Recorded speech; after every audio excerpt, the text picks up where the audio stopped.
You think you are in control of who you become, but you aren't. You become the environment you are in and the people you hang out with. I've lived 3 completely different lives that made me 3 different people. Let me tell you my story. I lived in the Middle East for almost a decade. Opulence, luxury, materialism, everywhere I looked. I became very materialistic, egocentric, and superficial, not because that's who I was, but because that's what surrounded me. When I moved to India to empower women and pursue a spiritual journey, I lived in a woman's hostel 10 minutes walking from one of Paramahansa Yogananda's ashram. If you don't know who is he, know that he is the author of the greatest spiritual book of the 20th century, The Autobiography of a Yogi, the only book that Steve Jobs was reading over and over and giving it to people.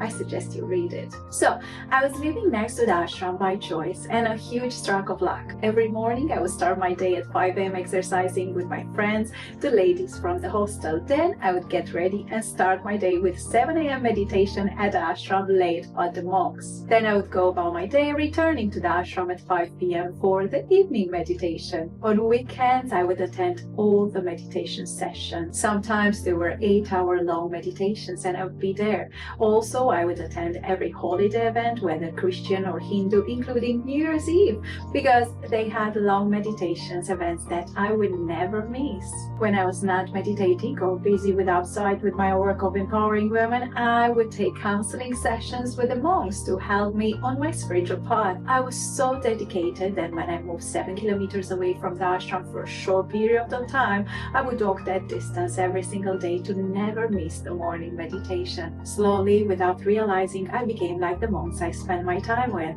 I became like a nun. I lived like one because that was my environment. I was so into this life and so happy with it that a few years later, I even took vows as a nun. Yes, I took vows as a nun, if you can believe it. I really enjoyed that life and I never felt more peaceful and fulfilled. I didn't feel like I need anything else. That pure environment gave me so much pleasure that I felt I was ready to spend my life that way. But life had other plans. It brought me back home to Europe. Suddenly, I was surrounded by couples, people wearing fancy clothes, and friends going out.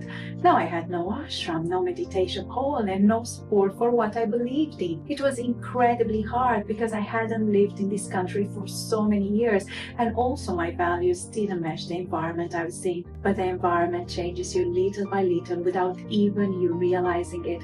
Almost 3 years in, I was changed. I didn't want to be a nun or live like one anymore. I wanted a partner. I wanted to get married, and I had intimate desires which I didn't have during my time in India. Everything I thought was permanent, my vows, my identity as a nun, went out the window. That's when I realized environment makes you who you are. Every chapter of my life taught me and made me a different person. The Middle East transformed me into a materialistic person because that was the environment. India made me conservative, taught me the value of simplicity and internal power, and made me a nun. Going back home to Europe taught me you become the environment, and balance is necessary if I want to protect my values. So now I choose my environment on purpose. I can't choose the country because I would have been back in India a long time back, but I choose my immediate surroundings, my friends, the places I hang out with, my habits, and what I do daily. I still retain some values from my time in India. For example, I don't go to bars. The energy there doesn't serve me. I don't drink, I don't smoke, I don't dress to attract male attention,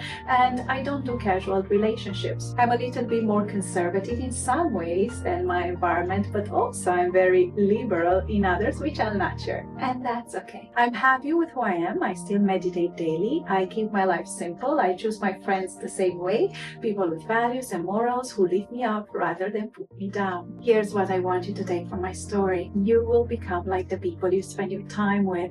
You will become like the places you spend your time in. So don't leave that to chance. Choose your environment, choose your friends, choose your partner carefully, because in the end, they won't just influence your life, they will decide who you become. Hi, I'm Ruxandra. See you tomorrow.